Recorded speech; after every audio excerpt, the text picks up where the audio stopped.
வந்து அரசியல் அனுபவம் பத்தல அப்படின்ற மாதிரி சொல்லியிருக்காரு. அண்ணா, கலைஞர் கருணாநிதி ஐயாவுக்கு கும்பிடு ஓடுவது தப்பு இல்லைண்ணே, ஒருத்தர் காலில் விழுறது தானே தப்பு. ஆர்பி உதயகுமார் ஐயாவுடைய சரித்திரத்தை நான் சொல்றேன். சசிகலாமா பக்கத்தில் இப்படி நிற்பார். சசிகலாமா அப்படி நின்னாங்கன்னா, நல்லா படம் பிடிச்சிக்கங்கண்ணே. சசிகலாமா அப்படி நின்னாங்கன்னா அப்படியே 3 அடிக்கு முன்னாடி இப்படி நிற்பார். அந்த போட்டோ வீடியோலாம் நான் காட்டுறேன். இப்படி நிற்பார், இப்படி நிற்பார். அப்படியே பேசினா கூட அந்த வார்த்தை அதிகமாக வந்துடக்கூடாதாமா. காலில் போய் விழுவாங்க. அதை விட 5 முறை முதலமைச்சராக இருந்தவர். எனக்கும் அவருக்கும், அவர் பெரிய மனிதர், ஒரு கட்சியினுடைய தொண்டை.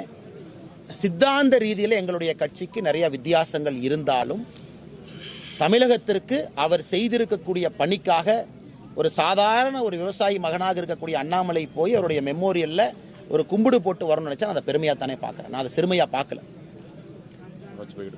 2வது, எங்களுடைய கூட்டணி வாஜ்பேயியோட 5 ஆண்டு காலம் இருந்திருக்கிறாங்க. இதே கலைஞர் கருணாநிதி என்ன சொன்னாங்க? பாரதிய ஜனதா கட்சியை பற்றி தவறான பிரச்சாரம் தமிழகத்திலே செய்யப்படுகிறது, அதை உடன்பிறப்புக்கெல்லாம் அதை போய் மக்கள்கிட்ட பேசணும்னு இதே ஐயா தான் சொன்னாங்க. அதுக்குள்ள எனக்கு அரசியல் பேச விரும்பலிங்கன்னா, இன்னைக்கு தமிழகத்தில் இது போன்ற அரசியல் என்ன சொல்றாங்க? கலைஞர் கருணாநிதி ஐயா இறந்த பிறகு 100 ஆண்டு இருக்கு. என் வயசு 40. ஏன்னா வயசே வந்து அவருடைய அரசியல் அனுபவம் கிடையாது. அவருக்கு 80 ஆண்டு காலம் அரசியல் அனுபவம் மட்டுமே. 50 இயர்ஸ் டைரக்ட் பாலிடிக்ஸ். 30 ஆண்டு காலம் நேரடியாக திரைத்துறையில் எழுதியவர். எத்தனையோ இடத்துல, பல இடத்துல கருத்து வேறுபாடுகளை வெளிப்படையாக வைத்தாலும் கூட 100வது வருஷத்துல அந்த விழாவில் அங்க போய் ஒரு மரியாதை செய்வதை கூட அவங்க செய்வதை கொச்சைப்படுத்தணும்னு நினைச்சாங்கன்னா தப்பு. இன்னைக்கு நான் பல பேர்த்த பத்தி பேசுறேன். அறிஞர் அண்ணா அவருடைய நினைவிடத்திற்கு சென்று அதே மாதிரி நான் கும்பிடு போட்டு வந்திருக்கேன். காரணம், தமிழகத்தினுடைய முதலமைச்சராக இருந்தாங்க, 2 ஆண்டு காலம் பணியாற்றினாங்க, போராட்டம் செஞ்சிருக்கிறாங்க. எங்களுக்கும் அறிஞர் அண்ணாதுரை அவர்களுக்கும் கடவுளை பொறுத்தவரை 1008 கருத்து வேறுபாடுகள் இருக்கு, வெளியே வைக்கிறோம். ஆனா தமிழகத்திற்காக பணி செஞ்சவங்களை போய் நீங்க பார்க்க கூடாதுன்னா எப்படி? புரட்சி தலைவி அம்மா அவர்களுக்கும் நான் மரியாதை செய்வேன். அது எப்படி இல்லைன்னு சொல்லுவீங்க? புரட்சி தலைவர் டாக்டர் எம்ஜிஆர் அவர்களை பற்றி சொல்லவே வேண்டாம். ஒரு மகான்.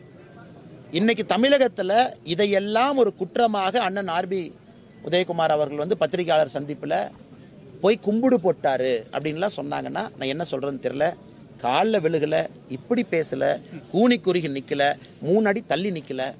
கம்பீரமாக நடந்து போய் கம்பீரமாக 6 அடி இருக்கக்கூடிய நான் முதுகெலும்பு வளையாம வணக்கம் செலுத்தி விட்டு வந்திருக்கின்றேன். அதற்கு நான் பெருமைப்படுறேன். அதுக்கு நான் பெருமைப்படலைங்க. India's #1 AI empowered institution, JKKN. Admissions open for engineering, pharmacy, allied health sciences, arts, nursing and dental. JKKN Institution, Kumarapalayam.